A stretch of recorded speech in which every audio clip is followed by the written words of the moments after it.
teammates for giving it away. It's going to fall very kindly here for Hato. 5 goals, 77% possession, a rotated squad, fringe players, teenagers, and complete control. We know we have outstanding players. I was able to bring on some outstanding players from the bench. On a tense night at the Valley, Liam Rosenior walked into one of the most volatile environments in English football and walked out with a 5-1 statement win for Chelsea. But through there, Dutch wing back.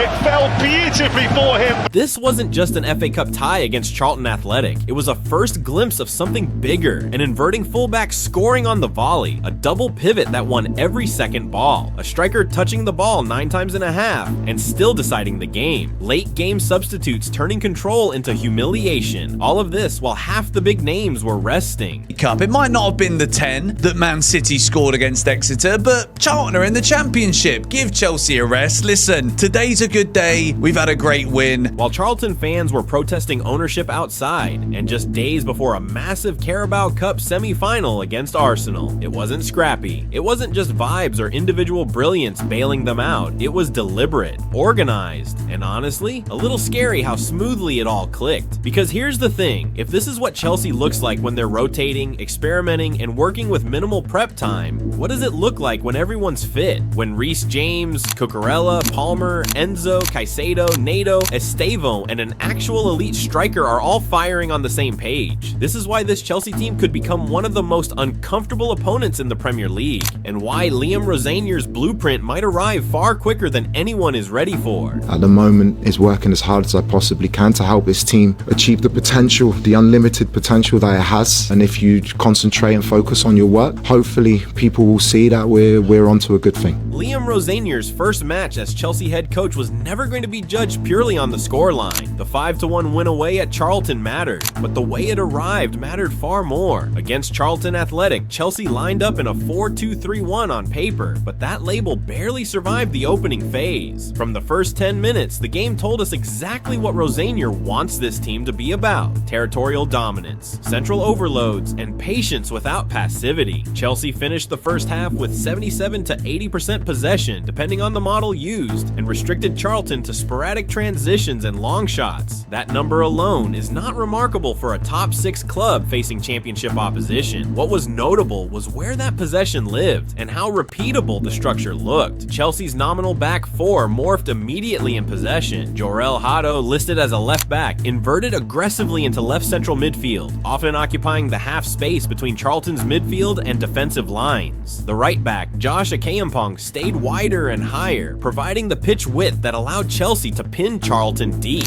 The center back split early, with Tosin Adarabioyo stepping forward confidently into the first line of build-up. This created a 3-2 base in possession, 3 at the back, 2 central midfielders ahead of them, a front 5 occupying all vertical lanes. It is the modern positional play template, but what stood out was the discipline. There was no chasing the ball, no unnecessary rotations. Chelsea recycled patiently, waiting for Charlton's block to shift before accelerating. Chelsea generated shots early, 5 saves forced from Will Mannion in the first 30 minutes, but much of the away support grew restless. The chance of attack captured a familiar Stamford Bridge frustration, dominance without incision. Yet structurally, Chelsea were doing exactly what Rosenior would have wanted. Charlton defended in a compact mid-block, collapsing central spaces and daring Chelsea to cross early. Rosenior's team refused. Instead, they focused on dragging Charlton's wide midfielders inward, forcing late defensive decisions, creating second ball scenarios around the box that patience was rewarded in first half stoppage time.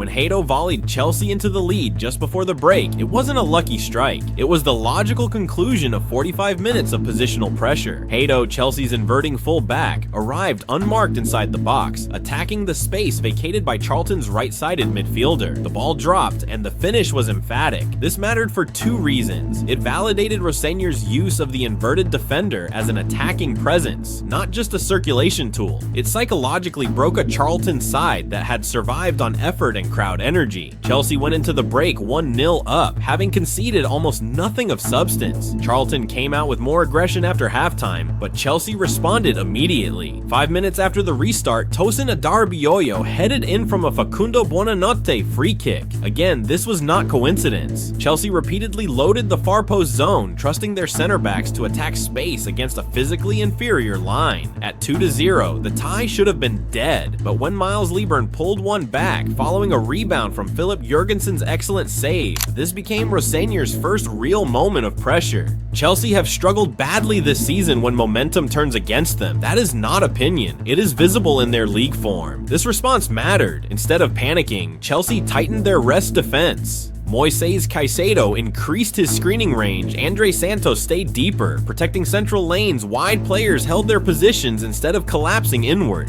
The result? Control returned almost instantly. Marc Guiu is the clearest signal of Rosenior's striker philosophy. Guiu had 9 touches in the first half, yet assisted the opener and scored the 3rd goal. He didn't drift wide, he didn't drop excessively. He occupied center backs, attacked rebounds, and punished defensive disorganization. That profile mirrors Rosenior's Strasbourg preferences. A fixed reference point, not a false 9. When Guiu restored the 2-goal cushion at 3-1, the match was effectively over. The final 20 minutes showcased something Chelsea have lacked for years: bench impact with purpose. Pedro Neto arrived with immediate directness. Enzo Fernandez controlled tempo, then converted a late penalty. Esteban Willian and Liam Delap stretched Charlton vertically. Chelsea scored twice in stoppage time, not through desperation, but through sustained territorial pressure. This match will not define Liam Rosenior's Chelsea tenure, but it outlined the blueprint: controlled possession with purpose, inverted fullbacks as attacking tools, a double pivot built for duels and coverage, a striker who finishes phases rather than initiates them. Bench players used to finish games, not Sir. Charlton were outgunned, but Chelsea did not rely on chaos or individual brilliance. They relied on structure, and that is why this performance carries weight heading into tougher tests. Starting immediately with Arsenal, in the next phase, we will break down the tactical core of Rosenior's system, specifically the inverted fullback role, and explain why this single adjustment could redefine Chelsea's entire attacking identity. Chapter 1. The first pattern: control before chaos. Liam Rosenior's first game as Chelsea boss was never going to be just about the result. Yeah, they won 5-1 away at Charlton, but how they won, that's what actually mattered. On paper, Chelsea set up in a 4-2-3-1. In reality, that shape lasted about 10 minutes before it morphed into something else entirely. And those first 10 minutes told you everything you need to know about what Rosenior wants. Control the pitch, flood the middle, be patient, but never passive. Chelsea had the ball about 77 to 80% of the first half, depending on who's counting. Charlton barely got a sniff except on the break or from distance. Now sure, a top 6 Premier League side dominating a League One team in possession isn't exactly shocking, but where they had the ball and how clean the structure looked, that's what stood out. Chelsea's back 4 didn't stay a back 4 for long. Jarell Hato, listed as a left back, immediately tucked inside into that left half space, basically playing as a central midfielder when Chelsea had the ball. Josh Acheampong, the right back, stayed wider and pushed higher, stretching the pitch and pinning Charlton back. Tosin Adarabioyo, one of the center backs, stepped up confidently into midfield to help build from the back. What you ended up with was a 3-2 shape in possession. 3 defenders across the back, 2 central midfielders sitting just ahead, a front 5 spread across every attacking lane. It's textbook modern positional play, but the discipline was the key. No one chased, no one freelanced. Chelsea just recycled the ball calmly, waiting for Charlton to shift out of position before turning up the heat. Chelsea forced 5 saves from Charlton's keeper in the first 30 minutes, but you could hear the frustration from the away fans. The attack chant said it all. This very Chelsea thing where they dominate but can't quite break through. But structurally, they were doing exactly what Rosenior wanted. Charlton sat deep in a compact block, clogging the middle and basically daring Chelsea to whip in aimless crosses. Chelsea didn't bite. Instead, they pulled Charlton's wide midfielders out of position, forced defenders into tough last-second decisions, created scrappy second ball situations around the box, and right before halftime, that patience paid off. When Hato smashed smashed in a volley just before the break. It wasn't luck, it was the payoff for 45 minutes of positional chess. Hato, the inverted left back, popped up unmarked in the box, attacking the space Charlton's right midfielder had vacated. The ball dropped, he hit it clean, and suddenly Chelsea were up 1-0. Two things made this goal important. It proved Rosenier's inverted defender isn't just there to recycle passes, he's an actual attacking weapon. It broke Charlton's spirit. They'd worked their socks off for 45 minutes and had nothing to show for it. Chelsea went into halftime ahead, and Charlton had barely threatened. Charlton came out swinging after the break, trying to make it a fight. Chelsea answered immediately. 5 minutes in, Tosin headed home from a Facundo Buonanotte free kick. And again, this wasn't random. Chelsea kept loading bodies into the far post area, trusting their bigger, stronger center backs to win those battles. At 2-0, it should have been over, but then Miles Lieburn pulled one back after Philip Jurgensen made a great save but couldn't hold it. Suddenly it's 2-1, and this became Rosenier's first proper moment of pressure. Chelsea have been terrible this season when games swing against them, that's just a fact. So how they responded here actually mattered. And they didn't panic. Moises Caicedo increased his defensive coverage. Andre Santos dropped deeper to protect the middle. The wingers held their shape instead of collapsing inward. Within minutes, Chelsea had control back. Crisis averted. Marc Guiu is the clearest example of what Rosenior wants from his striker. Guiu touched the ball 9 times in the first half.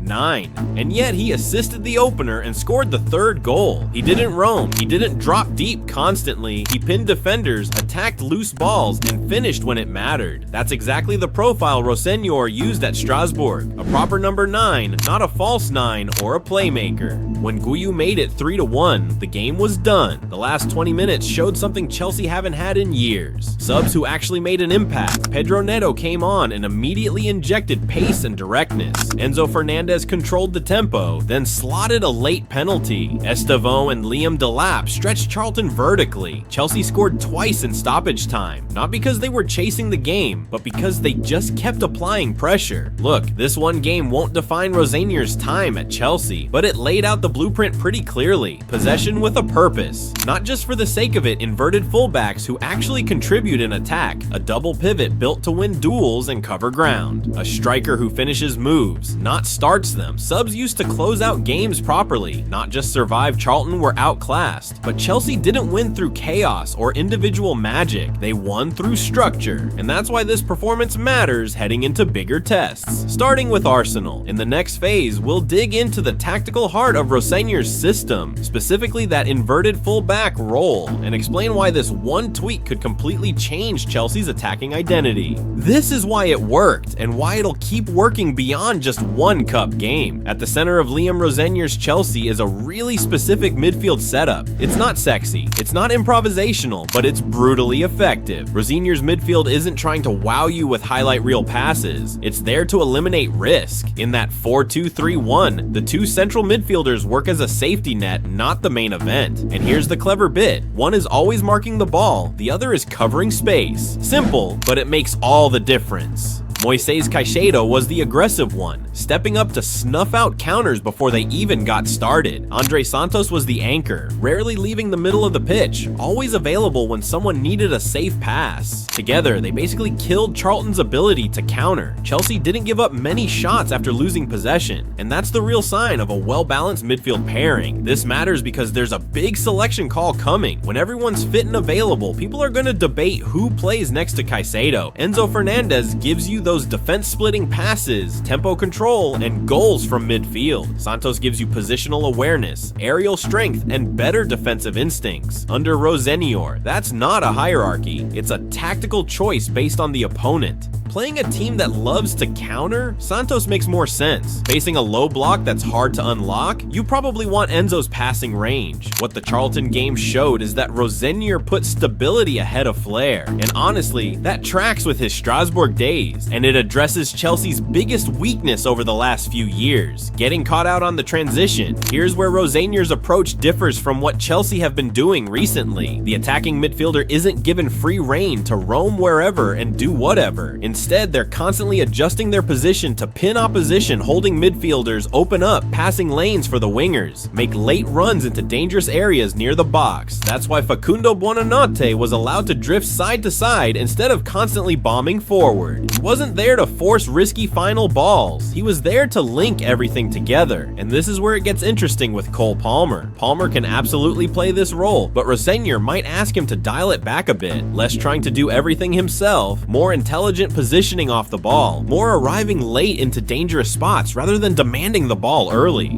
That small adjustment could actually get the best out of Palmer without putting the entire attack on his shoulders. Here's a small detail most people probably missed. Chelsea's wide players didn't just do the same thing on both sides. One winger stayed wide, the other came inside into the half space. They almost never mirrored each other. That's by design. It stretches defenses horizontally while keeping enough bodies back when the ball's lost. It also explains why one winger, like Jamie Gittins, touched the ball constantly on one side while the other accepted having less of the ball. When you add Pedro Neto and Estevão into this long term, it gets even more dangerous. Neto running in behind to terrify defenders, Estevão dribbling inside to create havoc. Rosenior isn't trying to make everything perfectly balanced. He's trying to make the attack impossible to defend against. The most important improvement Chelsea showed was something most people watching probably didn't even notice. Whenever Chelsea pushed forward, they always kept 3 defenders plus 1 midfielder behind the ball, which meant no getting caught 2 versus 2 at the back, no desperate fouls to stop counters, no panicked sprints back to cover. This setup meant Chelsea could actually press forward after losing the ball instead of immediately dropping off. The result? Constant pressure that wore Charlton down. That's why Chelsea scored twice in stoppage time. Not because Charlton fell apart, but because they were never given a moment to recover. Nothing in this system depends on the opposition making mistakes. One player pulling magic out of nowhere. The randomness of cup football. It depends on players knowing their roles, proper spacing in midfield, controlling transitions. Those things work against anybody. When Reece James, Marc Cucurella, and Wesley Fofana are back in the starting 11, this midfield structure becomes even tougher to crack, because once Chelsea stop hemorrhaging goals on the counter, the rest of the league is going to have a serious problem. We'll break down the one fixture that'll really test Rosenior's credibility early on, Chelsea versus Arsenal, and show exactly where this system can hurt elite opposition right away. The Carabao Cup semi-final against Arsenal is not just another fixture. It is the cleanest possible benchmark for Liam Rosenior's Chelsea, because Arsenal exposed systems, not individuals. Arsenal's strength under Mikel Arteta lies in high, narrow pressing, especially against teams that rely on central progression. They funnel build up toward touchlines, then trap aggressively. This is where Rosenior's structure becomes relevant. Chelsea's ability to create a numerical advantage in central zones without committing both fullbacks directly targets Arsenal's press triggers. One wide defender holds width, the other supports midfield. That asymmetry prevents Arsenal from locking Chelsea into predictable passing lanes. Arsenal rank among the league leaders in pressures per 90 counter-press recoveries, shot creation following turnovers. Chelsea's response is not to out-press, but to pre-position. If Chelsea maintain a stable double pivot and keep rest defense intact, Arsenal are forced to attack set blocks rather than broken structures. That alone reduces their expected goals significantly, especially away from home. This is where Caicedo's dual success rate and the second pivot's positional discipline become decisive, not in tackles, but in preventing the second phase entirely. Arsenal dominate teams who